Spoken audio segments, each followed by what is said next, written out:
Hello friends, வணக்கம். Welcome to Sargunas சமையல். இன்றைக்கி நம்ம சேனலில் ஒரு அட்டகாசமான சுவையில் அரிசி பருப்பு பாயாசம் தாங்க செய்ய போகிறோம். அரிசி பருப்பு இருந்தால் போதுங்க, வெறும் 10 நிமிஷத்தில் இந்த பாயாசத்தை செய்து முடிச்சிடலாம். டேஸ்ட் பார்த்திங்கன்னா செம்மையாக இருக்கும். எல்லாருமே விரும்பி சாப்பிடுவாங்க. ரொம்ப ஈஸியாக செய்துடலாம். இது எப்படி செய்யுதுன்னு பார்க்கலாமா? நம்ம சேனலை இப்போ தான் முதல் முறையாக பார்க்குறீங்கன்னா சப்ஸ்கிரைப் பண்ணிக்கோங்க. இப்போ வாங்க பாயாசம் எப்படி செய்யுதுன்னு பார்க்கலாம். இதை பண்ணுறதுக்கு இந்த டம்ளரில் 1 டம்ளர் சிறுபருப்பு எடுத்துருக்குறேங்க. இது ஒரு 150 கிராம் இருக்கும். அதே அளவுள்ள டம்ளரில் 1/2 டம்ளர் பச்சரிசி எடுத்துருக்குறேன். இதை ரெண்டுத்தையும் ஒரு 20 நிமிஷத்துக்கு முன்னாடியே நல்லா கழுவிட்டு ஒரு 20 நிமிஷம் ஊற வச்சுருக்கிறேன். ஊற வச்சு செய்யும்போது சீக்கிரமாக நல்லா வெந்து வந்துடும். இப்போது அதை தண்ணியெல்லாம் வடிகட்டிட்டு குக்கரில் சேர்த்துக்கலாம். இன்றைக்கி குக்கரில் தான் செய்ய போகிறோம். சேர்த்துட்டு எந்த டம்ளரில் அரிசி எடுத்தோமோ அதே டம்ளரில் 6 டம்ளர் அளவுக்கு தண்ணி ஊற்றிக்கலாங்க. நல்லா குழஞ்சி நல்லா வெந்து வரணும். கொஞ்சமாக உப்பு சேர்த்துக்கலாம். சேர்த்துட்டு குக்கருக்கு மூடி போட்டுருங்க. மூடி போட்டுட்டு வெயிட் போட்டுட்டு ஒரு 3 விசில் விட்டுட்டு அடுப்பு அணைச்சிடலாம். இருக்கட்டும். அதுக்குள்ளே இதுக்கு ஒரு வெள்ளைப்பாகு காய்ச்சி எடுத்துகிட்டு வந்துடலாம். அரிசி எடுத்த அதே டம்ளரில் 2 டம்ளர் அளவுக்கு நான் கட்டி வெல்லத்தை நுணுக்கிட்டு சேர்த்துருக்குறேங்க. இதுக்கு பதிலாக நீங்கள் நாட்டு சக்கரை கூட சேர்த்துக்கலாம். அப்படி இல்லைன்னா கருப்பட்டி கூட சேர்த்துக்கலாங்க. அதே டம்ளரில் 2 டம்ளர் அளவுக்கு தண்ணி ஊற்றிட்டு இதுக்கு பாகு பதெல்லாம் தேவையில்லைங்க. இந்த மாதிரி அந்த வெள்ளை கட்டியெல்லாம் கரைஞ்சி வந்தால் போதும். இருக்கட்டும். இப்போ அரிசி பருப்பு பார்த்திங்கன்னா 3 விசில் வந்துட்டு ப்ரெஷர்லாம் தானாக ரிலீஸ் ஆகிட்டு ஓப்பன் பண்ணி பார்த்துருக்குறேன் பாருங்கள். நல்லா வெந்திருக்குது. கரண்டி வச்சுட்டு இந்த மாதிரி கொஞ்சம் கொலையாக மசிச்சு விட்டுக்கலாம். ரொம்ப மசிக்கக்கூடாது. பாருங்கள், இந்த அளவுக்கு இருக்கணும். இந்த மாதிரி இருக்கும்போது எடுத்து சாப்பிட்றதுக்கு ரொம்ப நல்லா இருக்குங்க. இருக்கட்டும்.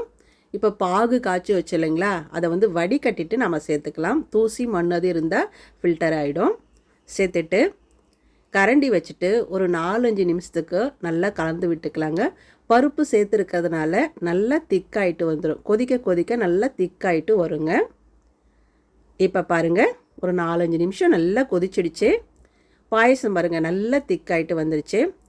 இப்போது ஒரு 3 டேபிள் ஸ்பூன் துருவின தேங்காய் சேர்த்துக்க போகிறேன். இதுக்கு பதிலாக நீங்கள் தேங்காய் பால் எடுத்து கூட சேர்த்துக்கலாங்க. எங்கள் பசங்களுக்கு இந்த மாதிரி துருவின தேங்காய் சேர்த்து செய்தால் ரொம்ப பிடிக்கும். அதனால் துருவின தேங்காவை நான் சேர்த்துக்கிறேன். நீங்களும் ஒரு முறை இந்த மாதிரி தேங்காவை துருவி போட்டு செய்து பாருங்கள். பாயசம் குடிக்கும்போது அங்கங்கே அப்படியே மென்று சாப்பிடும்போது டேஸ்ட் ரொம்பவே நல்லா இருக்குங்க. இப்போது ஒரு 2 நிமிஷத்துக்கு நல்லா கொதிக்க வச்ச பிறகு நான் இது கூடவே ஏலக்காய் சேர்த்துக்கிறேன். சர்க்கரையில் நான் ஏலக்காய் போட்டு அரைச்சி வச்சுருப்பேன். அதில் 1 ஸ்பூன் எடுத்து சேர்த்துக்கிறேங்க. இதுக்கு பதிலாக நீங்கள் ஏலக்காய் தூள் வச்சுருந்தீங்கன்னா ஒரு 1/2 ஸ்பூன் போல் சேர்த்துக்கங்க. சேர்த்துட்டு அப்படியே கலந்து விட்டுக்கோங்க. இப்போ இது இருக்கட்டும். அடுப்பை பற்ற வச்சுட்டு இந்த மாதிரி ஒரு சின்ன கடாய் வச்சுக்கோங்க. அதில் 3 டேபிள் ஸ்பூன் நெய் ஊற்றிக்கிறேன். நெய் சேர்க்குறது உங்கள் விருப்பம் தாங்க, கூட குறைச்சி பார்த்து சேர்த்துக்கலாம். நெய் சூடானதும் ஒரு 10 முந்திரியை ஒடிச்சு சேர்த்துருக்குறேங்க. அடுப்பை குறைவான தீயில் வச்சுட்டு கொஞ்சம் செவந்து வர வரையும் இதை வறுத்துக்கலாம். பாருங்கள், இந்த அளவுக்கு முந்திரி வறுப்பட்டதும் ஒரு 15-20 உலர் திராட்சை சேர்த்துக்கலாங்க.